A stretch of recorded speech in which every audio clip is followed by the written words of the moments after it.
इस वीडियो का पर्पज आज है एडिटोरियल है जो हिंदू में निकला है, द हिंदू में विजय केलकर साहब ने लिखा है किसी दूसरे व्यक्ति से मिलकर। बहुत दिनों से एडिटोरियल आ रहे हैं कि जो जीएसटी वाली जो प्रॉब्लम है गुड्स एंड सर्विसेज टैक्स की, उससे जो हमारा फेडरल स्ट्रक्चर है कॉन्स्टिट्यूशन का वो कहां तक प्रभावित हो रहा है, यानी कि फाइनेंशियल रिलेशंस कैसे किस दिशा में जा रहे हैं सेंट्रल स्टेट के बीच जो वित्तीय संबंध है। एक अच्छा एडिटोरियल है जिसको मैंने शॉर्ट किया है और उठाए हैं कौन कौन से बिंदु उठाए हैं उन्होंने, उसको डिस्कस करेंगे। पहले फैक्चुअल इंफॉर्मेशन जो एडिटोरियल में नहीं थी लेकिन आप लोगों को जानकारी होनी चाहिए उसको बताएंगे। हाँ देखिए, GST goods and services tax का जो इन्फोर्समेंट हुआ यानी लागू हुआ 1 जुलाई 2017 को लागू हुआ और इसके लिए कॉन्स्टिट्यूशनल अमेंडमेंट आया 16 जो है ये 2016 में था 101 जो संविधान संशोधन है अधिनियम है 2016 का, इसका लागू तो ये हुआ 17 में, लेकिन ये जीएसटी से रिलेटेड है। ये इंपॉर्टेंट पॉइंट है, article 101 is related to the GST. अच्छा देखिए, जहां तक सेंट्रल स्टेट के बीच रिलेशंस का संबंध है, संबंधों का संबंध है, देखिए हमारे कॉन्स्टिट्यूशन में 22 पार्ट है, 22 पार्ट है और पार्ट जो 12 है उसके आर्टिकल 268 से लेकर 293 तक ये फाइनेंशियल रिलेशन से संबंधित है। ये याद होना चाहिए, पार्ट ये है, आर्टिकल ये है, आपको इंफॉर्मेशन होना चाहिए। मौजूदा गवर्नमेंट में भी, सरकार में भी कोऑपरेटिव फेडरलिज्म की बात की जा रही है क्योंकि हम कॉम्पिटिटिव फेडरलिज्म जो है प्रतिस्पर्धात्मक जो संघवाद है उसमें विश्वास नहीं करते, सहकारी संघवाद में विश्वास करते हैं। प्राइम मिनिस्टर मोदी जी भी ये कई बार कह चुके हैं और जो है ये प्री लेवल पे क्वेश्चंस आते हैं। कोऑपरेटिव फेडरलिज्म जो है ग्रैंडविले ऑस्टिन ने कहा था, ये टर्म जो है इंडियन कॉन्स्टिट्यूशन की नेचर कि कैसी उसकी भारतीय संविधान की जो नेचर है, प्रकृति है, वो कैसी है, तो उन्होंने कहा कि ये कोऑपरेटिव फेडरलिज्म है जो आजकल की जो गवर्नमेंट है, सेंट्रल गवर्नमेंट है, इस चीज को कभी कभी टर्म को यूज करती है। ओके, केलकर साहब वगैरह क्या कह रहे हैं, देखिए ये हिंदू से है, आज 1 सितंबर से, GST reform needs a new grand bargain. मतलब जो स्टेटों के, जब जीएसटी आया तो सेंट्रल स्टेट के बीच में काफी बार्गेनिंग हुई और काफी मीटिंग हुई, तो ये प्रॉब्लम था क्योंकि स्टेट्स का जो एक डर था कि हमको लॉस ऑफ रेवेन्यू हो जाएगा, राजस्व की हानि होगी, तो एक लंबी बार्गेनिंग के द्वारा हुई और जीएसटी तभी अस्तित्व में आया। तो केलकर साहब ये कह रहे हैं कि इस एडिटोरियल में कि एक नए बार्गेनिंग होनी चाहिए, जो एक नए तरीके से इस प्रॉब्लम को देखा जाए। और एक पर कहने मतलब जो उनकी भाषा है, मैं अपने शब्दों में कहूँ, एक पैची वर्क नहीं है इस प्रॉब्लम को, एक मतलब एक परमानेंट सॉल्यूशन निकलना चाहिए क्योंकि इससे जो फेडरल स्ट्रक्चर है कॉन्स्टिट्यूशन का वो भी कहीं ना कहीं प्रभावित हो रहा है, यानी कि सेंट्रल स्टेट रिलेशंस जो है प्रभावित हो रहे हैं फाइनेंशियल पॉइंट ऑफ व्यू से। हाँ, और दूसरे और भी है, मतलब कहने का मतलब स्टेट सेंट्रल रिलेशंस जो है, इससे जो हम कोऑपरेटिव फेडरलिज्म की बात कर रहे हैं वो कहीं ना कहीं जो एक ये आइडिया है वो कहीं ना कहीं अपने आप में डिफीट हो रहा है, यानी कि उस चीज को हम फुलफिल नहीं कर पा रहे हैं क्योंकि इधर स्टेट्स वगैरह की काफी डिमांड आई फंड्स की शॉर्टेज की, कमी की। अच्छा, क्या क्या उठा रहे हैं, देखिए जब जीएसटी पे मीटिंग्स हुआ करती थी, यानी कि प्रोसेस में लाने के लिए बात चल रही थी, तो यह वादा किया गया था स्टेट्स को फ्रिक्शनलेस जो है, मतलब जीएसटी का जो कॉन्सेप्ट था कि जो हमारी वाणिज्यिक गतिविधियां हैं वो फ्रिक्शनलेस, उसमें कुछ मतलब एक प्रकार से घर्षण नहीं होंगे। जो वाणिज्यिक जो गतिविधियां हैं, जो आर्थिक इकोनॉमिक एक्टिविटीज है वो कंटिन्यू चलती रहेंगी और उसमें कोई घर्षण नहीं होगा। और जीएसटी को लागू करते हुए स्टेट्स के कुछ अपने एप्रीहेंशंस थे, एप्रीहेंशन मतलब जो है उनकी कुछ भय थे, आकांक्षाएं थी, डर था उनको भी शॉर्ट आउट किया, उनको भी एड्रेस किया गया कि भाई उनको वादा किया गया, कैसे किया अभी बताएंगे। तो loss of revenue due to GST, ये वादा किया गया, जो राज्यों के डरों का निदान करने के लिए ये वादा किया गया कि जीएसटी के due to GST goods and services tax की वजह से जो राजस्व की हानि होगी वो हम आपको कंपनसेट करेंगे, क्षतिपूर्ति करेंगे उसकी। और हम ये सेक्शन 18 में है कि ऐसा हम 5 सालों तक करेंगे, ये प्रॉमिस दिया। तभी ये जीएसटी एक प्रकार से ये अधिनियम पारित हुआ और अस्तित्व में आया। अच्छा, ये पूछ रहा, हाँ, वो कह रहे थे कि यदि, हाँ, देखिए, reimbursing any shortfall in tax revenue file, यानी कि कर राजस्व में अगर कोई शॉर्टफॉल कमी आती है तो हम आपको उसकी आपको क्षतिपूर्ति का आपको हम फंड देंगे, और ऐसा हम 5 साल के लिए करेंगे। ये मुद्दे उठाए हैं। तो कहने का मतलब है ये वादे किए गए थे, लेकिन अब ये प्रॉब्लम फिर भी सॉल्व नहीं हो पा रही है। हाँ, उसकी वजह बताएंगे। तो एक नई एंगल से इस प्रॉब्लम को देखा जाए, tax collection drop, pandemic and recession. आज जो मंदी की दौर चल रहा है और जो कोरोना जैसी महामारी के समय टैक्स जो कलेक्शन है, जो राजस्व संग्रह का है, ये उसमें काफी गिरावट आई है। उससे ये जो रेवेन्यू की प्रॉब्लम है राजस्व की, वो और ज्यादा है, एक प्रकार से सीरियस होगी, सीवियर होगी। अच्छा, केलकर साहब ये कहते हैं कि ऐसा लगता है कि स्टेट को ये एक मैसेज दे दिया गया है कि जो रेवेन्यू में जो फॉल है, कमी है, वो आप खुद देखें।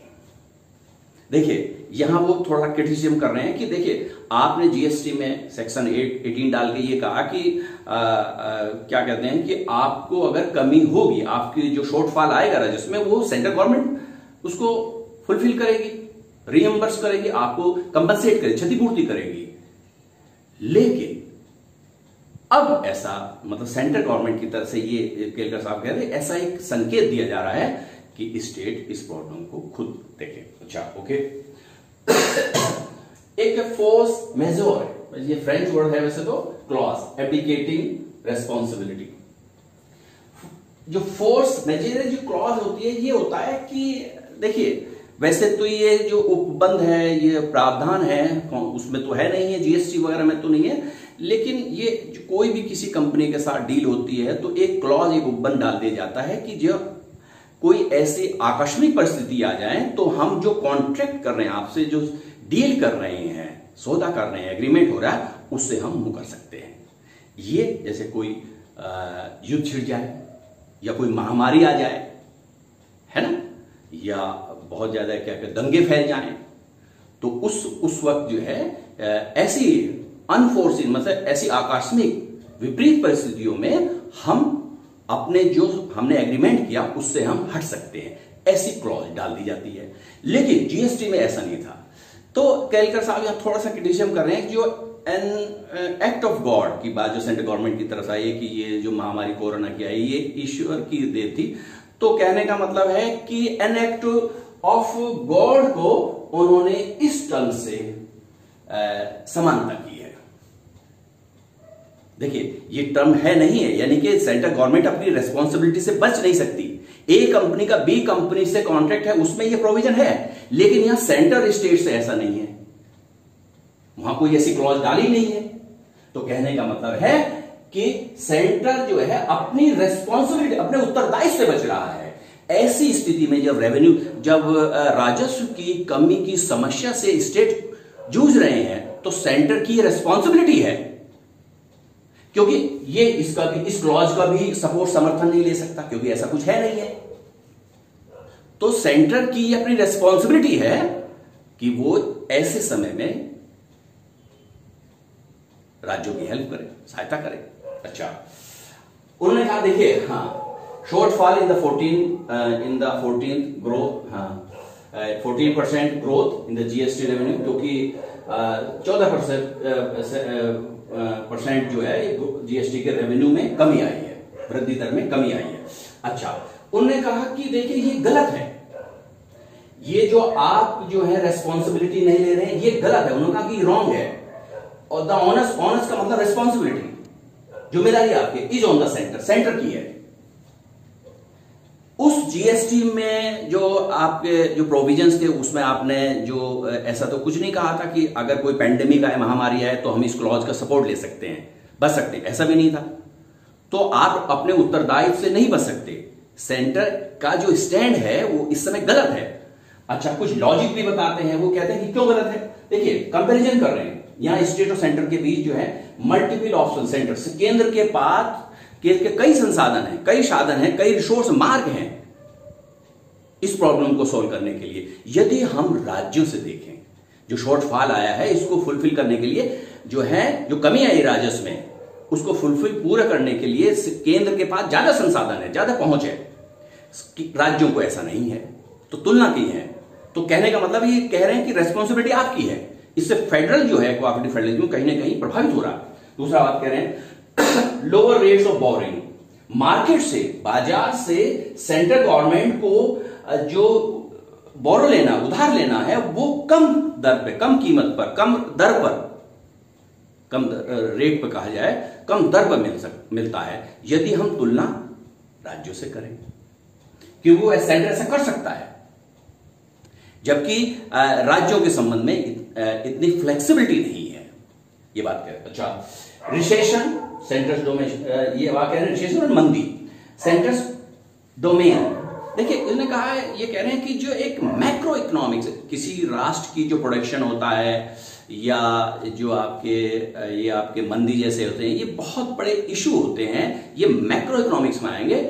और ऐसे मैक्रो जो इकोनॉमिक के जो पॉइंट फैक्टर हैं या इशू हैं, ये सेंट्रल गवर्नमेंट के डोमेन में आती है। सेंट्रल गवर्नमेंट, देखिए, आप जो ऐसे समय पर स्टेट को जो है रेस्पॉन्सिबल नहीं ठहरा सकते, या मतलब स्टेट की जिम्मेदारी नहीं है, ये आपकी है। हाँ, क्योंकि ये बड़े इशू हैं जो पूरे राष्ट्र संबंधी है और उसमें सेंटर के डोमेन में आ रहे हैं, उसके क्षेत्र में सेंटर की रेस्पॉन्सिबिलिटी है ये इस प्रॉब्लम को सोल्व करना। ये कह रहे हैं हाँ, a serious dent in the trust, विश्वास, ट्रेंड पर चोट, प्रहार है ये। देखिए, जीएसटी जब एग्जिस्टेंस में आया तब आपने ट्रस्ट किया कि भाई हम आपको कंपनसेट करेंगे। अब आप एन एक्ट ऑफ गॉड कह रहे हैं इस चीज को, है ना, ईश्वर की वजह पे हमारा तो नहीं, और जो अपने वादे से एक प्रकार से मुकर रहे हैं। तो कहने का मतलब है कि जो ट्रस्ट है, जो केंद्र और राज्यों के बीच जो विश्वास है, उस पर कहीं ना कहीं असर पड़ा है, उस पर प्रहार, चोट है ये। और ये कोऑपरेटिव फेडरलिज्म, जो सहकारी संघवाद, यानी कि स्टेट और सेंटर एक साथ चलेंगे, एक दूसरे पे मतलब आत्मनिर्भर है, एक दूसरे पर निर्भर है, एक दूसरे से कंपटीशन नहीं होगा, वो उसके अगेंस्ट जा रहा है। अगर आप ट्रस्ट नहीं रहेगा तो ये सहकारी संघवाद के खिलाफ जाएगा। ये कह रहे हैं केंद्र साहब। अच्छा, ओके, उन्होंने ये कहा, देखिए, हाँ, रिपीटेड गेम, कोऑपरेटिव फेडरलिज्म, ये इंपॉर्टेंट टर्म यूज किया है इन्होंने, कोऑपरेटिव फेडरलिज्म। जो सहकारी संघवाद है, यानी कि स्टेट और सेंटर एक साथ रहेंगे, ये रिपीटेड गेम की नेचर का है।